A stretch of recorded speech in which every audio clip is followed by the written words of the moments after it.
Ruben Amorim has departed his role as head coach of Manchester United.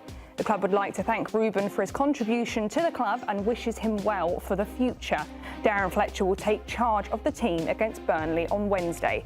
Now, the announcement was made this morning, less than 24 hours after Amorim held a stunning news conference following the 1-1 draw with Leeds United. Take a listen. I noticed that you receive selective information about everything. I came here to be the manager of Manchester United, not to be the coach of Manchester United. And that is clear. I know that my name is not Tuchel, it's not Conte, it's not Mourinho, but I'm the manager of Manchester United. And it's going to be like this for 18 months, or when the board decided to change. I just want to say that I'm going to be the manager of this team, not just the coach. And I was really clear on that. And that is going to finish in 18 months. And then everyone is going to move on. That was the deal. That is my job, not to be a coach. If people cannot handle the Gary Nevilles and the criticisms of everything, we need to change the club. OK, so I thought our A block today was going to be all about Chelsea and the bad management, the bad ownership. That's old news. It's old news now. We've now got bad management, bad ownership at Manchester United. What is going on, Troy? What are your initial reactions? You to say now. It's been like this for a little while. Yeah. My initial reaction is one of shock. I'm a big Ruben Amorim fan. I think he's done things wrong, but I think on the whole, he's trying to create a foundation for Man United to be long-term successful. I think when you look at it, made big calls, getting rid of Rashford, Garnacho. You think he was a net positive in his time at I do, because I think if you look from before, he's always going to be the same. Player power, overruling. This is Man United we're talking about. We're not talking about Grimsby Town, no disrespect to Grimsby. This is Man United, a massive club that has let foundationally it rot to the core, where players who are bang average are being given loads of money, loads of time, loads of power, that they can turn up when they want, play 3-4 games. Yes, we give them the money, and it's great. I think it's poor. I think when you look at their position in the league, they're 3 points behind Liverpool. If they were to, they're 2 places below. If they was to win one of the 7 draws, and I've just written them all out, just think, if they just won one of these, they'd be in the Champions League places. West Ham 1-1. You'd say they should probably beat West Ham, right? Bournemouth 4-4. Wolves 1-1. Leeds 1-1. Spurs 2-2. Forest 2-2. Fulham 1-1. Every single one of those teams, they should be beaten. But they didn't. And then but this is the best part. So it's the manager's fault then. The reason is the manager's fault, not the players who finished 17th last year. Not those guys. No. Not the guys who got Ten Hag sacked before. Not those guys. No. Not the guys who've been doing it. No. Manager. Always manager. And I think this guy has been the one who has called things out from the start. He's been one of the few managers you can look at and say what he says actually is the truth. Because he'll tell you, we're not playing well. Even when they're winning, we're not playing well. We've got things to improve on. We've had Maresca go, worst 48 hours in my life. What's wrong? Well, I'm not going to tell you what's wrong. They just jump from pillar to post. I think it's a knee-jerk reaction. I think the way he handled himself in the press conference forces this. That's what I mean. I think he's done things wrong. It forces this. Don't you think like he was like almost too honest to a fault? Well. So what? Especially in this last period, it felt like it was very telling of a manager who wasn't in line and in sync with everything going on behind the scenes. because again, and I've been in this position. You go to clubs and you're sold a dream, right? You're at Naples. You want to get somebody in. You're not going to say to them, "Hey, listen, actually, the things don't really work the right way." When you're selling them a dream, right? Come in here, we're going to give you this, we're going to give you that, we're going to give you this. Okay, no problem. We all know there's a little bit of fluff in there. But what are the core things? And when I listened to that interview, the core things is, yes, we're going to say you're a head coach, but you're the manager. You're going to run this place. You're going to be tasked with changing the dressing room, changing the culture, changing the environment, and the types of players we give you. Funny enough, January's come. That's where, in my opinion, the disconnect has kicked in. Disconnect happens. He thinks he wants to go and get certain players. There's talk of Ollie Watkins. He wanted a more experienced striker that knew the Premier League, that could guarantee them goals and let the likes of Šeško to build and do what they need to do. But that's, by the way, Troy, that's not lightning striking you down. We have got a faulty light at the moment. No, it's all good. It's all good. But adding to the dramatic. But I just think when you look at those points, I think the ownership and the director of footballs have a way in which they want to do it. Not a track record that we can say is great, by the way, and we'll get into that a little bit later. But the disconnect has come at that point. I just think we're in this weird place now where it's always change the coach. You change the coach, things get better. I don't believe that to be true. That's just my opinion. There's a lot to unpick there. Yeah. And this is very much this isn't a day-by-day story. It's an hour-by-hour story. We're only just waking up to the news and finding out what's happened.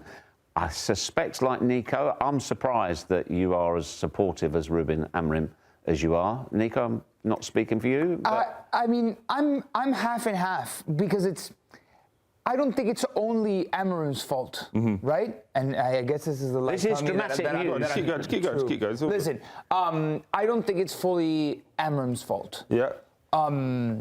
Because clearly the signs and the writing has been on the wall since Ten Hag, since Ole Gunnar Solskjaer, since Mourinho, since way before today. And it's been evident, and it feels like even with the change in ownership, the issues haven't been addressed. Is Ruben Amorim the fall guy? Partially. I think he is, but I also think his lack of flexibility ended up being one of the main reasons why he's not there anymore. Well, let's unpick. Who is flexible? Hang on, Troy. Let's unpick right now the timeline, how this happened, and when from what we can make out is we think he knew even before the weekend that it was over. Allegedly, there was a meeting between him and Jason Wilcox, the sporting director, and Jason Wilcox went to talk to him and give him some feedback and express his disappointment that having played a 4 against Newcastle and won and done well, to then flip back to a 3 against Wolves, a team they felt they didn't have to match up. So however that discussion goes, it blows up there and then. Can I just give you the coach's point of view from that? No, sorry, just 1 second. Just let me finish. So at that point, he knows that this is not going to work. So he does his Friday press conference knowing this is not going to work. Apparently the decision was made to get rid of him even before the game at Leeds at the weekend. So then what he says post-match, he knows he's now swinging. So he's out. That is how we understand it unravelled. Do you think he's almost dared Manchester United to fire him in that press conference? You're spot on. I think he goaded them into sacking him. It has shades of Maresca. Do you remember, Troy, the worst 48 hours? Yeah. It's as though, I can't say he was influenced by Maresca, but he's just thought, OK, I'm fed up of taking the rap, and to Troy's point, of things that are dysfunctional at Manchester United, and I 100% agree with Troy about that and the ownership. I'm not going to be the fall guy on my own anymore. I'm going to call this out. And it's the January transfer. So he has put his unhappiness on display. The point to Jason Wilcox, and I won't make it personal to that, but just in a situation of, I'm the coach, we win a game, and by the way, he turned to a 4 because of the amount of injuries they have. Not because it was a tactical tweak. Mate, these injuries, this is what I'm going to do. They beat Newcastle. The goalkeeper was man of the match. He kept him in the game. He made 5-6 big saves, but they managed to win the game. Then the director of football comes and tells me, hey, maybe you should stick with that. Maybe you should go upstairs. Why should I come in and tell you who we should sign and how we should sign? And, hey, that one there, maybe we should do that. I don't think you would allow that. But these directors of football, all of a sudden, they don't want to talk about the things they get wrong. They want to tell you the signings they got right. It's a lot of signings they got wrong. Now I want to have an opinion on the coaching stuff. So to me, that tells me that there's no synergy from the top down, right? Because if the sporting director is overreaching and the manager doesn't know who you want to sign, they're not in lockstep. Yeah, but someone's making decisions, and I'm reactive to those decisions. And the project, to me, seems like it's not headed together in the right direction. Let's keep, because I'm conscious that we are going to talk more about the ownership and the bigger stuff in Block B, right? Let's talk about just the football. So when he came in, they knew 3-4-3. That's what we were going to do. So he goes to 3-4-3. We don't have the players for that. It's going to take 4 windows, is what I remember them saying. 4 windows. He's had 2, by the way. Because the first one, they couldn't do anything because of financial fair play. But to what point, again, back to this whole flexibility thing, right? You hired a manager that was very married to his system. Yeah. You knew that he was going to play his way. Yep. And probably in their interview, which from what we understand, he said, hey, this is how I play football. Yeah. I want to play football this way. And this is how I'm going to play at Manchester United. Nico, he also said, don't hire me now, hire me at the end of the season. He said that. Right, so understanding that, you had to give him time. But at what point were the results so bad that it became untenable? Because at one point it did feel that they were... Troy, he's like the worst manager by a results perspective in and he's United, told you that himself. In the longest time ever. He's told you that himself, Nico. He said, I know at the moment I am the worst manager. He said that in interviews. So, again, how can you be mad at someone that understands the gravity of the situation? My point is, it's 3-4-3 is what we're going to do. They don't have the defenders for that. They don't have the midfielders for that. Okay. They don't have the strikers for that. So he's the wrong man in the first place. There you go. Who's the wrong man in the first place. But now we've gone to this. So now we're going to do that. We get rid of Rashford. We get rid of all of the wingers we've got because we don't play with wingers now. We sack this guy. So now all you can do is go 3-4-3. There's only 5-6 coaches in world football that can do that. So now, again, you've left yourself short.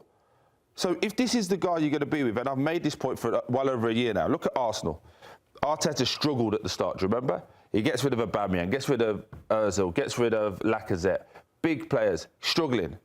But he's allowed to bring in his people because this is what we're doing and how we're going to do it. And now look where they're at. The only critique we have of Arsenal is, can they get to a point where they can win it? Man United have been poor for a decade. A decade, it's not 2 weeks, it's a long time. So somebody has to come in and go, right, let's cut it. Let's cut it at its knees and get after it. He's done that. It's uncomfortable. It's painful. But last thing I'll say before we go to break, 2 things will happen. 1, Kobe Mainoo's fit all of a sudden now. I guarantee you. He's fit and he's involved Wednesday. Put that on it, and Darren Flecter will start him as well, so he'll get the fans all happy. Prediction market, baby. Yeah. Put your money where your mouth is. The second one, what you'll hear over the next 10 hours will be players didn't like the training. Players didn't like the way he was being told to eat. Players didn't. But one thing you never hear about is, why aren't the players doing what they're supposed to do, which is performing? It's always somebody else's fault. Right. Always. And unfortunately, that speaks to the culture that's been set at Manchester United since Fergie left. Unfortunately. That's also players for you. See through the results. I think there's lots of good things at Manchester United. We have to be patient, and we have a long-term plan. It isn't a light switch, and you can't run a club like Manchester United on knee-jerk reactions to some journalist who goes off on one, every week. Sorry. So Amorim gets at least the rest of the season then. Amorim, he's a good guy. Yeah, That's not the same thing. He's a good guy. It's not the rest of the season. Yeah, I would say Ruben, he needs to demonstrate that he's a great coach over 3 years. So you give him 3 years. Yeah, that's where I would be. Yeah, 3 years, because football's not overnight. No, and as you say, the Alex Ferguson example is exactly that, isn't it? And you look at Arteta at Arsenal. He had a miserable time for the first couple of years. Yeah. OK, so here's a bit of a timeline under the INEOS ownership. In July 2024, they hired sporting director Dan Ashworth and extended Erik ten Hag's contract. Then a couple months later, they fired Erik ten Hag and Ashworth and hired Ruben Amorim. 2 months ago, Jim Ratcliffe said he'll give Amorim 3 years, as we saw in that interview there. But now, not even 2-3 months later, they fired Ruben Amorim. Are we on the side of the board here, or are we on the side of Ruben Amorim? They said we'll give him 3 years. They haven't even given him 3 months, Geoff. That's aged well, that interview, hasn't it? Dear, oh dear, oh dear. I mean, that encapsulates everything Troy said. And it's yet another example. I mean, INEOS have come in as the minority owners of Manchester United, but they're in control of the football operation. And they've made a pig's ear of it from top to bottom, from the moment they set foot in the building. The fuddled thinking with Erik ten Hag, he wins the FA Cup, so they extend his contract as though that one victory made him a better manager. Gave him 200 million as well, on top of that. Yeah, to spend. Just to complete, the Dan Ashworth farce. They wanted him forever. He's on gardening leave. They get him in last, 3-4 months, however long it was. Can't work. Didn't even get a transfer window. Yeah, gone. And it just smacks of to be quite frank, Hannah, it smacks of a total lack of leadership, a total lack of cohesion within the club, a complete loss of identity, and a lack of direction as well. And you've got to say, if you're a Manchester United fan right now, how much faith would you have in this group of people turning this around? What reason is there to believe that the next manager they appoint will be the right manager? Well, there's no precedent. Yeah. It feels like this hodgepodge of directors and CEOs that they've managed to put together can't find that organization in order to build, because there is a lot of incoherence in the decisions that they make, in the hirings and the sackings, one after the other, and you're seeing trends. You extend Ten Hag at the wrong time, and then you don't back your words up. It's like you don't die on the hill. You're up the hill and you went, oh, wow, well, I've made a grave mistake. I should work. And then it's once and then it's twice. So, like, where's the credibility, right? Nico, he says it there himself. Look at Arteta. He had a sticky couple of years. Ruben needs 3 years. He says it himself. I agree with that. I think let's get the elephant out of the room now. When you have a press conference like that, and Man United are a company that's on the stock exchange, when you speak negatively about Man United, it affects the stock. Of course. So I think there's an element where the ownership have gone, can't have it. Because if they didn't sack him, what we'd be talking about today would be about, he can't say that, and what are they going to do? I think the press conference at the end made it so Sir Jim Ratcliffe had to get rid of him. He was left with no other option. If not, you're letting this guy run amok over you. And again, I don't think it's right. I don't think it's right, but I think at that point, from an ownership level, when you look at it from ownership down, you have to. You think about it from your point of view, Nico, with Naples. Again, we're not comparing them, but I'm saying, if your manager talks out about the club and how it is and what's going on and makes it uncomfortable, you have to make a decision. Yeah, I think you have to stamp your authority into the project that you think you're managing, especially if it's like, if what you believe is right for the club and you're publicly defied, like Amorim seemingly publicly defied Shades of Maresca boys, isn't it? And girls.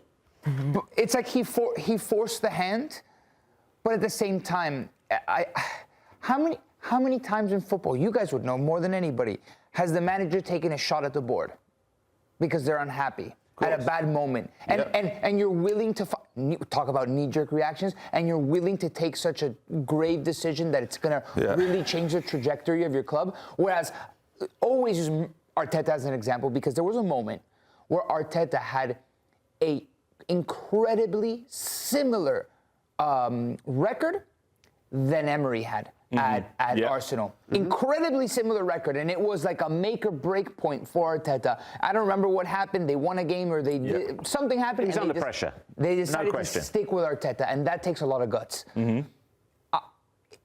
I wonder, when you talk this talk, he has 3 years and all this stuff, and it's a project and it's a system, and we want to give him what he wants.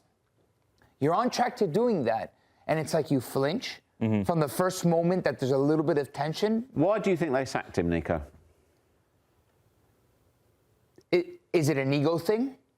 Because they didn't like the manager defying their vision for the club? If you look where they are in the table, I mean, compared to last season, obviously.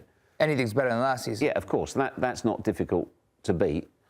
They didn't get beat, although they drew, but apparently the decision was made before. So it's not a football thing, is what you're telling me. But here's I put this down in my notes.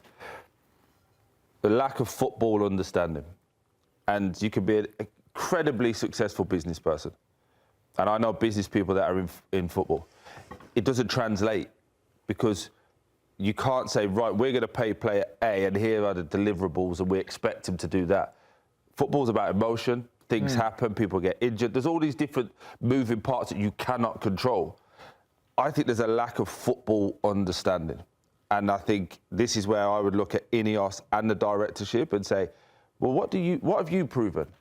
What have you proven to me as a player to say, or as a coach, that you know what you're doing? You were part of a Man City group that already bought in Pep when you came in. Okay, if you want to go on that, do you take the negatives, all the charges that come with that as well? Was you part of that? This gentleman that's out there as well, Jason Wilcox, sorry, I said Fox there. That's the SAS guy. Jason Wilcox, you went from Man City to Southampton. How did you do at Southampton? Because they got relegated under your tenure. Now you've come in at Man. So, no question. The spotlight is on. So INEOS. the spotlight is on them. Oh, and hold up, let me just put a little caveat in parentheses here before you continue. Look at what's happening with another one of INEOS's clubs in Nice, in France, where fans are waiting for the club bus to return. Angry mob, pitchforks, basically. Yeah, no. Yeah, but you're right, and you're not. In terms of Sir Jim Ratcliffe, he doesn't have the football experience, and we've seen it time and time again. Super wealthy businessmen who are football fans, they put money into football and they walk away disillusioned because it doesn't operate like business. That's why he's employed these people below him. Yeah. It's being reported that the executive below Sir Jim Ratcliffe made this decision and he felt he had no choice other than to support their decision. So it's the group of people you're talking about, Troy. But for people at home who don't really understand the role of Sir Jim Ratcliffe or the role of Jason Wilcox, is it for them to get involved with what's happening on the pitch, the coaching, the tactics? Because that's what it's sounding like. And it's also happening at Chelsea, and it's making these managers like Ruben Amorim, like Enzo Maresca, not happy. Troy, you've been a player, you've been a manager as well. Yeah. Is it not as black and white as you're saying? So let's say you're the coach, right? And I'm the sporting director. Would it not be unreasonable for me to, like, literally, and would it not be healthy? We have a meeting or a coffee once a week. What do you think? What do you think we need to? That does happen. You've got to have dialogue. Yeah, that does happen. So if I came into your office and say, I just want to ask you, Troy, the weekend you went with a 4 instead of a 3 or whatever way round. Would you immediately say, get out of my office, you shouldn't ask me those questions? No, you have a chat about that. You'll have a chat about after the game. You normally speak 2 to 3 times with the people above you after games. Maybe something happened at the training ground. Maybe you want something, your wants or needs. Or, I noticed it. So you'll have 2 to 3 conversations per week. The problem isn't asking what happened in the game and giving the thoughts and then open the floor up to Hannah, what do you think? The problem is when you start going, that worked, Hannah, keep doing that. Like, whoa, you're telling me to do something now. That's where I read the disconnect there. It'd be really interesting as well for people to understand, like, the graphic was just on. They've spent a lot of money, Man United. And if we could just throw that graphic back up again, that'd be great, please, just to go through it. But they've spent money trying to fix areas. But the big thing is the people they've let go have been about building the culture. And I think people are trying to put the two together. That, we got rid of Rashford, but we brought in Šeško. Oh, Rashford's better than Šeško. Okay, that's not an argument. But the argument is they felt, and Amorim felt, that the character for the culture of Rashford, Garnacho, didn't suit what they were trying to do, so those players had to go. They've spent massive amounts of money, and I would make the argument of all of those people that we see there, the only one that you can put your hat on that's been a success is Lamens, the goalkeeper. They're Geoff, Troy, they're nobodies. I agree. Look at, and we talk about the entitlement, emboldening players who perhaps think they're better than they are, and the media making them out to be. Look at the market that we live in, that we're paying Mbeumo. Like, Mbeumo was good at Brentford, but was he $88 million? Benjamin Šeško was good at Leipzig, but was he $89 million? We arrive at Manchester United and look at the culture you built. You create superstars with this enormous price tag at a club like Manchester United, who are not proven, who haven't beat anybody in their career, and talk about rotting the culture, right? And this all stems from a sporting direction that to me is ill-fated because you do these types of things. You buy hot, you don't know who to sell, who to bring on, and you create a culture that is to some degree rotten. Yeah, disjointed. But I think when you look at the guys that they just brought in, we're paying a premium to fix right now. They're knee-jerk, they're very quick plasters, essentially. Right. When you look at these, everyone here, I'm not going to talk about them as a football player because they've all got individual qualities. Everyone that they're looking at there, they would say, culturally, you don't fit with what we're trying to do. That's why they've moved them on, right? Yeah. You can agree and disagree on that. That's an individual thing. But they don't have a team that is, set up for 3-4-3. They don't have a team that is set up for success. It is still very much Bruno Fernandes or bust. And you can still see 4 to 5 players where they need to fix to get better. So if this ownership model thinks, right, get rid of the manager, and one final thing that I've just had come through on my phone, and this is all rumour at this moment in time. The rumour is Fletcher will get 2 games, Wednesday and the FA Cup game. He will go back to the 18s, and then somebody will take over for 6 months on an interim basis. Ooh. Which shows to me they have no plan. This came out of left field. They have no plan of what they're going to do. They've done this before. Do They did it with Ralph Rangnick, didn't they? He was brought in as the temporary manager, and it was his job to oversee who the temporary manager should be. He said, I've made a decision, it's me. They've got serious history. We were over a decade of this club being run on a farcical basis. And then he got out of there and went to Austria. He said, all right, that's enough for me. Austria national team. This next 2 months is huge for the belief of Man United, for this man here behind us, a very wealthy businessman, but football isn't based on the numbers, it's based on winning things and a belief and a feeling. And if you're a Man United fan, what is the belief and what's the feeling?